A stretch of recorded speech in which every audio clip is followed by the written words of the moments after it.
Alors aujourd'hui, on va parler des inéquations et plus précisément de quand est-ce qu'on doit changer le sens d'une inéquation. Alors manipuler une inéquation, c'est exactement pareil que manipuler une équation, mais il y a une grande différence quand même, c'est qu'avec les inéquations, à chaque étape, il faut se poser une question supplémentaire, c'est est-ce qu'on change le sens de l'inéquation ou pas? Alors vous avez tous appris il y a quelques années la règle simplifiée, c'est-à-dire on change de sens quand on multiplie ou quand on divise par un nombre négatif à gauche et à droite du signe égal. Par exemple, si on part de l'équation moins 3x plus 2 supérieur ou égal à 1, la première étape, ça va être de soustraire 2 à gauche et à droite. On a enlevé 2 de chaque côté. On fait une soustraction, donc il n'y a pas besoin de changer le sens de l'inégalité. Mais la deuxième étape ici, ça va être de diviser par moins 3, c'est-à-dire un nombre négatif. Et là, il faudra changer le sens de l'inégalité. Donc on divise par moins 3 à gauche, on divise par moins 3 à droite. Moins 1 sur moins 3, ça fait plus un tiers. Et il faut absolument changer le sens de l'inégalité pour obtenir une inéquation qui soit bien équivalente à la première. Alors la règle simplifiée, justement, elle est simple, c'est ça son intérêt. Mais ici, on va aller un petit peu plus loin et on va voir la règle générale. Et la question générale, en fait, qu'il faut se poser, c'est est-ce qu'on est en train d'appliquer une fonction croissante ou décroissante à gauche et à droite de notre inégalité? On va commencer par expliquer cette règle générale et voir qu'elle est complètement logique, en fait. Si on considère une fonction croissante, absolument quelconque, et qu'on choisit deux abscisses A et B avec A plus petit que B. Il suffit de regarder les ordonnées correspondant à ces deux abscisses. L'image de A, c'est f de A, l'image de B, c'est f de B, et on se rend compte assez intuitivement que si la fonction est croissante, f de A sera toujours plus petit que f de B. On voit donc qu'en appliquant la même fonction à gauche et à droite d'une inégalité, l'inégalité n'a pas changé de sens.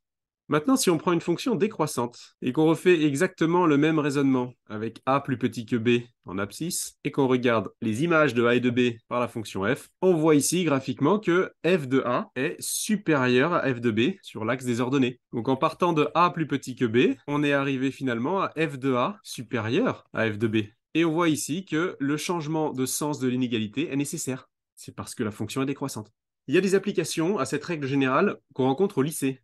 Par exemple, vous apprenez que quand on applique une fonction exponentielle, l'inégalité ne change jamais de sens. Et vous apprenez ça par cœur, en première. Mais en fait, d'où ça sort, ça? Ça sort du fait que la fonction exponentielle est une fonction toujours strictement croissante. Donc, il n'y a pas à changer le sens de l'inégalité.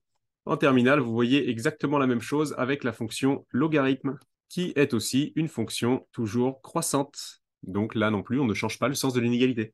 Pour finir, on peut tout à fait redémontrer la règle simplifiée à partir de la règle générale. Quand on multiplie une inéquation par un nombre négatif, par exemple moins 3, en fait, ça revient à appliquer une fonction qui va transformer x en moins 3 fois x. Cette fonction-là, on sait parfaitement la tracer, car c'est une fonction linéaire avec une pente de moins 3. C'est donc une fonction décroissante et la règle générale nous confirme bien que, dans ce cas-là, il faudra changer le sens de l'inégalité. De la même manière, diviser par un nombre négatif, par exemple diviser par moins 3, ça revient à transformer x en moins un tiers fois x. Une multiplication par moins un tiers, c'est pareil qu'une division par moins 3. Et ça aussi, on sait parfaitement tracer cette courbe. On a une fonction en vert ici qui est linéaire avec un coefficient directeur de moins un tiers. Comme le coefficient directeur est négatif, la fonction est décroissante. Et donc là aussi, c'est normal, d'après la règle générale, de changer le sens de l'inégalité quand on va appliquer cette fonction des deux côtés d'une inégalité.